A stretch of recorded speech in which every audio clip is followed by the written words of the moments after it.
ایسے واقعہ پہ سیاست ہم کریں یہ اچھا نہیں لگتا. میں صرف اتنی گزارش کروں گا، آخر کب تک آپ اس خون کے ساتھ، غریبوں کی خون کے ساتھ کھیلتے رہو گے؟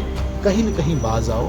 آپ کو اب اس کو سٹاپ کرنا چاہیے، اس کو روکنا چاہیے. بہت جانیں گے، لیکن میں ایک سیاسی نیتا کی اس نظریے سے نہیں کہتا ہوں.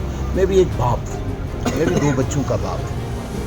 میرا دل رویا سچ میں. کل جب ہم انسپیکٹر اسرار کے گھر گئے اور اس کا چھوٹا بیٹا میری گود میں آیا اور اس نے کہا کہ میرے پاپا کہاں ہیں، تو کیا ابھی بھی ہمیں یہی سیاست کرنی چاہیے؟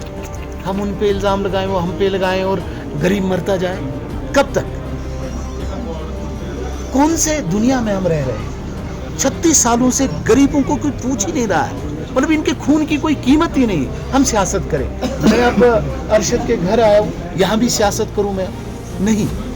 یہ سب کا تکلیف ہے، یہ سب کا دکھ ہے. ارشد صرف اس گھر کا لڑکا نہیں تھا، صرف کشمیر کا لڑکا نہیں تھا، وہ اس ملک کا لڑکا ہے. ہمیں بھی تکلیف ہے. اس کے بچے کو دیکھ کے میرا دل بھی رو رہا ہے. ہم صرف سیاسی رہنمائی نہ کریں، ایک پریوار کے ناطے، ایک باپ کے ناطے جب بیٹا پوچھتا ہے باقیوں سے، ماں سے، پوری عمر پوچھے گا تو ان پر بھی رحم کھائیں. ہم یہ بچوں کی طرف رحم کھائیں. اس لیے میں کہتا ہوں کہ ان سیاسی بیان بازی سے ہم باز ہیں.